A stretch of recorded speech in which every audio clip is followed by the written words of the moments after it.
Look at that. That is not wildfire smoke. We're taking a look at what's supposed to be the Wasatch Range in the background. But because of the inversion and the pollution that it traps, you don't see much in the mountains at all on that. On the global stage, of course, Salt Lake City has the 31st worst air quality in the world today. Similar levels to Warsaw, Poland, and markedly higher than Beijing, China, if you can believe that. Chief Meteorologist Alana Brophy with us again, and that is such a health risk for sensitive folks or anyone who has a tough time breathing. One word, yuck. Yuck. You saw it out there, and it's gonna just get worse, Brian. And you just mentioned the global statistic. We led the country today several times for the worst air in the United States. My neighborhood, South Jordan, number 2 in the world for the worst air quality. And at this, I'm going to show you at this hour where we stand. 5 Utah cities still sitting on the list tonight, and it only worsens as we make it through the work week. Let's begin as we take a look at the sunsets we were getting, but on top of that, you look towards the valley. Thank you to Meg for sharing this, because you can make out that thick layer of haze and only really see the mountain tops here, because that haze and the inversion layer continues to build and increase. Wendy, great shot from Immigration Canyon. You have to go to the higher elevations to beat this haze. The solar angle, geography, and of course the weather pattern play into this inversion setup. Hal, Phoenix, Scott, Tammy, thank you for sharing tonight. We absolutely love your photos, and we need a silver lining. That's what it looked like in Salt Lake County today. Scott, catching that video. I mean, it's thick, and it's not going anywhere, friends. This is a longer stretch here, and we're going to be battling bad air for the foreseeable future. That just does not look like the January in Salt Lake City that we hoped for. At this hour, the top 10 worst air quality cities in the country. Now, Georgia is a contender, so is California, but Cottonwood Heights, Sojo, as Brian just mentioned, Sandy, Draper, and Kaysville all making the list. Kuna, Idaho, California popping up there. There was a point during the evening commute where 9 out of the 10 cities were right here in northern Utah. As we take a look at that time-lapse video coming from our Black Desert Resort, you can see clearer conditions in southern Utah.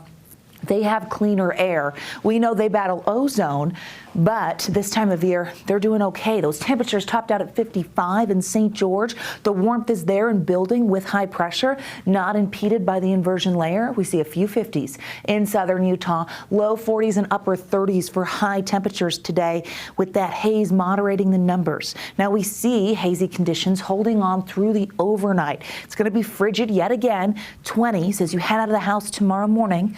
Some patchy fog expected.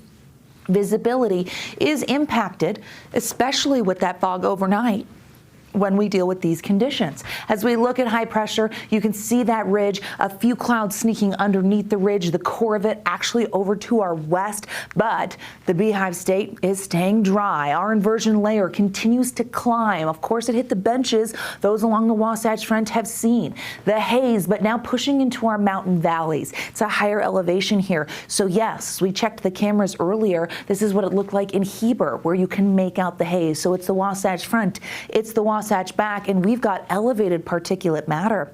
As we head into tomorrow, we are going to see the expansion of the unhealthy air for sensitive groups. It's not just forecast in Salt Lake County anymore. It's Davis and Utah County, moderate air in Cache Valley, Weber County, Box Elder, Tooele County, and now a little more consistent for the Wasatch back and the northeastern side of the state, where we start to see compromised air.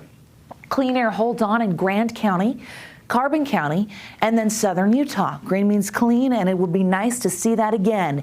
It will be a while. Upper level futurecast shows that haze. We push the jet stream further north. Storms go around us, and we were hoping, you can see that high pressure dominating the west, that as a trough was moving towards the northern plains by the end of the week, we would pick up with some wind.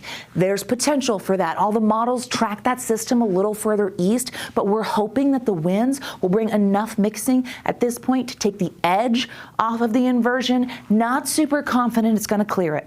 Also, not going to get any wet weather. That high holds on for the weekend. We're going to see these conditions lingering into next week.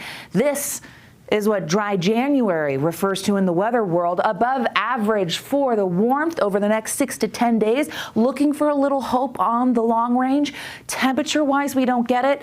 but we do get it for precipitation, hinting at a wetter pattern January 19th through the 23rd. Weather models, it's early.